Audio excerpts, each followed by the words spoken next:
আজকের আলোচনায় উঠে আসবে ইহুদিদের 2000 বছরের অজানা ইতিহাস জানার জন্য সঙ্গে থাকুন। 1000 বছর ইহুদি কারা? ইহুদি আর বনু ইসরাইল কি এক? উত্তর না।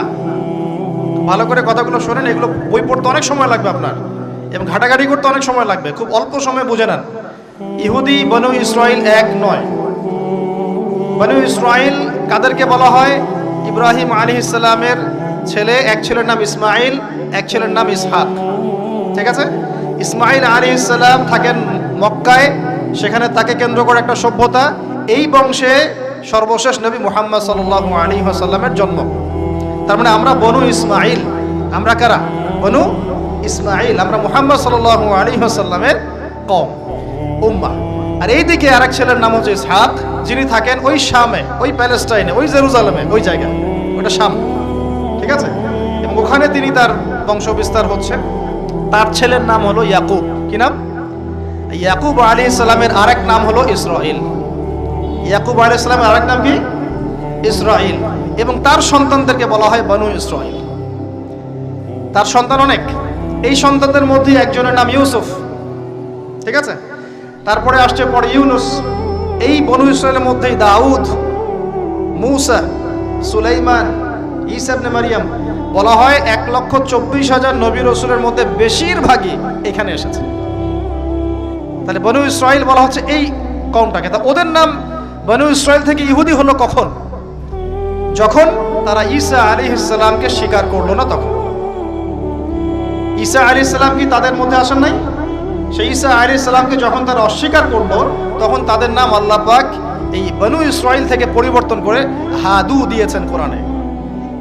কুল ইয়া আইয়ুহাল্লাযীনা হাদু ইন যাআমতুম আন্নাকুম আউলিয়াউ লিল্লাহি মিন দুনিন নাস ফাতামান্নাউল মাউত। আছে না কোরআনে? অনেক জায়গা আছে। আল্লাহ পাক তখন তাদেরকে আর বনু ইসরাইল বলছেন না, বলছেন ইয়াহুদ। কি বলছেন?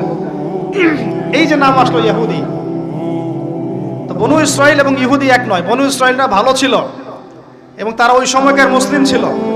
যখন তারা আল্লাহ পাকের আনুগত্য করেছিল, আল্লাহ পাক তাদেরকে সমৃদ্ধি দিয়েছিলেন, ঠিক আমাদের মতোই।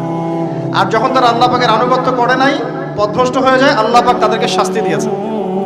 এক পর্যায়ে তারা যখন নবীদেরকে হত্যা করা শুরু করেছিল, অনেক নবীকে হত্যাও করেছে। যেমন জাকারিয়া আলাইহিস সালামকে তারা হত্যা করেছে, ইয়াহইয়া আলাইহিস সালামকে হত্যা করেছে। সূরা ইয়াসিন পড়ে দেখেন, ওখানে একই দিনে 3 জন নবীকে হত্যা করা হয়েছে। পড়ে দেখেন। তো মূল কথা হচ্ছে নাম চেঞ্জ হলো কখন? যখন তারা সত্য থেকে পথভ্রষ্ট হয়ে গেল, ঈসা আলাইহিস সালামকে তারা অস্বীকার করলো, তখন আর বনু ইসরাইল নয়, ইয়াহুদ। এখন তাদের মধ্যে একজন অন্যতম নবী ছিলেন দাউদ আলাইহিস সালাম। কি নাম? বলেন নাম, মুখস্থ করেন। তাদের নাম কি? আচ্ছা, দাউদ আলাইহিস সালাম ছোট, তখন 14-15 বছর বয়স হবে। আল্লাহ পাক মূসা আলাইহিস সালামকে বলেছিলেন, তুমি তোমার সম্প্রদায়কে নিয়ে এই জেরুজালেমে যুদ্ধ করবে। কাকে বলেছেন? মূসা আলাইহিস সালামকে। তুমি মূসা আলাইহিস সালাম তোমার সম্প্রদায়কে নিয়ে এই জেরুজালেমে গিয়ে যুদ্ধ করো। ওখানে আমালেকা নামে একটা সম্প্রদায় আছে, এরা খুবই শক্তিশালী। তবে তোমরা যদি ইমানদার হও, তোমরা এর উপর বিজয় লাভ করবে। এর আগ পর্যন্ত এরা কিন্তু ওখানে ঢুকতে পারে নাই। কথা বুঝতে পারছেন? আল্লাহ পাক শর্ত দিলেন, যদি যুদ্ধ করে জয় করতে পারো, তাহলে তোমাদের এই জায়গাটা তোমাদের। তো মূসা আলাইহিস সালাম বললেন তার কওমকে, চলো যুদ্ধ করি। তো মূসা আলাইহিস সালামের কওম বলছে, ইযহাব আনতা ওয়া রাব্বুকা ফাকাতিলা ওয়া ইন্না হাহুনা কাঈদুন। এই মূসা, তুমি যাও আর তোমার রব গিয়ে যুদ্ধ করো, আমরা এখানে বসে থাকবো। কথা কি বুঝতে পারেন না? মানে এরা কোন কওম? ওই যে ফেরাউনকে ডুবে মরতে দেখেও বিশ্বাস করে না, বাছুর পূজা শুরু করে। আল্লাহ পাক একটার পর একটা নিদর্শন দেখান, তাও অস্বীকার করে। তাওরাত নিতে গিয়েছেন মূসা আলাইহিস সালাম, এসে দেখেন তারা বাছুর পূজা শুরু করেছে। মান্না সালোয়া আল্লাহ দিচ্ছেন, তাও অস্বীকার করে। মৃত থেকে জীবিত করেন, তাও অস্বীকার করে। শেষমেশ বলে বসলো যে, ইয়া মূসা লান নুমিনা লাকা হাত্তা নারাল্লাহ জাহরা। হে মূসা, আমরা তোমার প্রতি বিশ্বাস করব না যতক্ষণ না আল্লাহকে সামনে দেখাচ্ছ আমাদের চোখ দিয়ে। এটা সেই জাত যে নবীদেরকে এত কষ্ট দিয়েছে। মূসা আলাইহিস সালাম যখন বললেন চলো, আল্লাহ পাক যুদ্ধের কথা বলেছেন, ওটা যুদ্ধ করে জয় করতে পারলে আমাদের হয়ে যাবে। তো বলছে ওখানে আমালেকা সম্প্রদায় আছে এত বড় শক্তিশালী, তুমি যাও তোমার রব গিয়ে যুদ্ধ করো, আমরা এখানে বসে আছি। আর আমাদের নবী মুহাম্মদ সাল্লাল্লাহু আলাইহি ওয়াসাল্লাম যখন বদরের মাঠে 313 জনকে নিয়ে পরামর্শ করছেন কি করব, যুদ্ধ করব কি না, তখন আমাদের মুসলিম সেনা বাহিনীর মধ্যে যে সাহাবীরা ছিলেন, সাদ বিন মুয়াজ রাদিয়াল্লাহু আনহু, তিনি বলছিলেন, ইয়া রাসূলুল্লাহ সাল্লাল্লাহু আলাইহি ওয়াসাল্লাম, আপনি আমাদেরকে নিয়ে বদরের মাঠ কেন, যদি উত্তাল সাগরেও ঝাঁপ দিতে চান আমরা সেখানেও ঝাঁপ দিব ইনশাআল্লাহ। কত পার্থক্য, তাই না? তিনি বলছিলেন যে আমরা সেই কথা আপনাকে বলবো না যেই কথা মুসার কওম মুসাকে বলেছে, বরং আপনি যদি আদেশ করেন আমরা উত্তাল সাগরেও ঝাঁপ দিতে পারি। এমনি এমনি তো বদরের যুদ্ধ আসে নাই, বিজয় আসে নাই, এইসব ইমানের কারণে এসেছে। এখনো কি এই মাজলুম ভাইয়েরা উত্তাল সাগরে ঝাঁপ দেয় নাই? তারা তাই করছে। ওইদিকে আসছি আমি পড়ে, এই জায়গাটা একটু বোঝেন। তো যুদ্ধ তারা করলো না, যুদ্ধ করলো না। আল্লাহ পাক শাস্তি দিলেন। কি শাস্তি? 40 বছর আল্লাহ পাক ওদেরকে একটা জায়গায় ঘুরপাক খাওয়ানো শুরু করলেন। সকালে উঠে একটা পাহাড়কে কেন্দ্র করে ঘুরতো, সন্ধ্যায় এসে আবার সেই জায়গায় থেমে যেত। এটাকে বলা হয় তিহ উপত্যকার 40 বছরের শাস্তি। সূরা বাকারার মধ্যে দলিল আছে। এবার মুসা আলাইহিস সালামের জীবনটা শেষ, উনার হায়াত শেষ, উনি চলে গেলেন আল্লাহর কাছে। পরবর্তীতে নবী হলেন ইউশা বিন নুন। কি নাম? ইউশা বিন নুন। মনে রাখার চেষ্টা করেন, ভুলে যান না আবার। ইউশা বিন নুন একজন নবী। এবার ইউশা বিন নুনের সময় ওই বনু ইসরাইলি বলছে যে আমরা যুদ্ধ করতে চাই, ওই জায়গা আমরা দখল করতে চাই। কোন জায়গা ভাই? কোন জায়গায় যুদ্ধ করতে চায়? আচ্ছা, জেরুজালেম নিয়ে এত কথা কেন জানেন? কারণ এই জায়গাটা শেষ জামানার সবচেয়ে ইম্পর্টেন্ট জায়গা। শেষ জামানার সবচেয়ে ইম্পর্টেন্ট জায়গা 3টা, মুখস্থ করেন। কয়টা?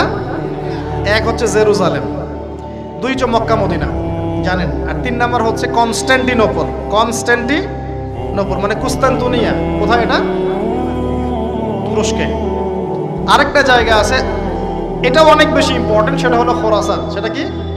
খোরাসান। এই 4টা জায়গার কথা মাথায় রাখবেন। পুরো বিশ্বের এই প্রেক্ষাপট এই 4টা জায়গাকে কেন্দ্র করে ঘুরতে থাকবে, এবং এর সেন্টার হার্ট হচ্ছে জেরুজালেম। কারণ কিয়ামত ততদিন পর্যন্ত হবে না যতদিন এই জেরুজালেম মুসলিমদের দখলে না আসছে, এবং এই জেরুজালেম থেকে ইমামুল মাহদি ঈসা ইবনে মারইয়াম বিশ্ব শাসন না করছেন, ততদিন পর্যন্ত এই পৃথিবীতে কিয়ামত হবে না ইনশাআল্লাহ।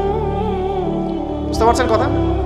আচ্ছা, তো ইউশা বিন নুন এখন বলছেন যে আচ্ছা তোমরা তো আবার যুদ্ধ করতে যাচ্ছ, মুসা আলাইহিস সালামের সময় তো যুদ্ধ করতে বলা হয়েছিল, করো নাই। এখন যদি আবার যুদ্ধের কথা বলা হয়, যদি তোমরা আবার পালায় যাও, তখন তারা বলছে ওয়ামা লানা আল্লা নুকাতিলা ফি সাবিলিল্লাহ, কেন আমরা আল্লাহর রাস্তায় যুদ্ধ করব না? ওয়াকাদ উখরিজনা মিন দিয়ারিনা, আমাদেরকে আমাদের বাড়িঘর থেকে বের করে দেওয়া হয়েছে, ওয়া আবনাইনা, আমাদের সন্তান থেকে বিচ্ছেদ করানো হয়েছে, কেন যুদ্ধ করব না? অবশ্যই যুদ্ধ করব। তো বলছি ঠিক আছে, তাহলে আমি আল্লাহর কাছে দোয়া করলাম। হ্যাঁ করেন। আল্লাহর কাছে দোয়া করা হলো, আল্লাহ পাক বললেন যা জিহাদ ফরজ করলাম, নাও যুদ্ধ করো। ওখানে কোন সম্প্রদায় আছে? আমালেকা, অনেক শক্তিশালী, অনেক বিশাল দেহে।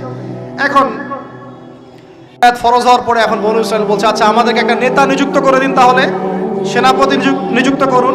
সেনাপতি লাগে কি লাগে না? লাগে না? আচ্ছা, আমাদের প্রজন্ম মুক্তিযুদ্ধ সম্পর্কে কতটুকু জানেন দেখি বলেন। আমাদের মুক্তিযুদ্ধের সময় পুরো বাংলাদেশ কতটা সেক্টরে বিভক্ত ছিল? মাশাআল্লাহ। 7 জন বীরশ্রেষ্ঠের নাম জানেন? বীরশ্রেষ্ঠ মতিউর রহমানের বাসা কোথায়? পাকিস্তানের বাসা। আল্লাহু আকবার। চিন্তা করছেন আসলে আমরা কি ধর্ম শিখতেছি, না আমরা কি আমাদের সংস্কৃতি শিখতেছি, না আমরা কি আমাদের ইতিহাস শিখতেছি? আসলে আমরা শিখতেছিটা কি? আমরা শিখতেছি স্মার্টফোন, টিকটক।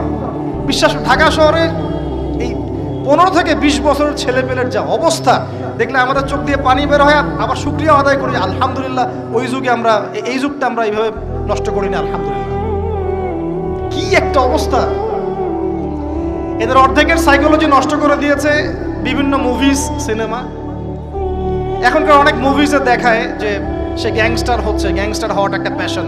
ওইটা দেখে দেখে সে নিজেও গ্যাংস্টার হওয়ার চেষ্টা করে, সাইকোলজি নিয়ে খেলে। কিছু কিছু মুভিজ এখন রিলিজ করা হয়, আমি দেখিনি, আমাকে বলা হয়েছে, যেগুলো উৎসাহিত করে মানুষকে এ ধরনের গুন্ডামি কাজ করতে, প্রেমিকাকে নিয়ে পালায় যাবে, এটা করবে সেটা করবে, এগুলো তো উৎসাহিত হয়ে ছেলেবেলার এই কাজগুলো করে।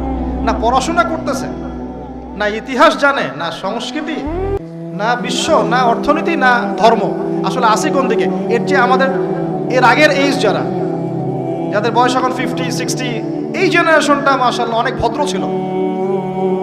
আমি হলফ করে বলতে পারি, আমার কথা আপনারা মন খারাপ করেন না, এটা আমার কনফিডেন্স থেকে বলছি, এখন যদি আরেকটা মুক্তিযুদ্ধ হয়, এই জেনারেশন অস্ত্র হাতে নিতে পারবে না।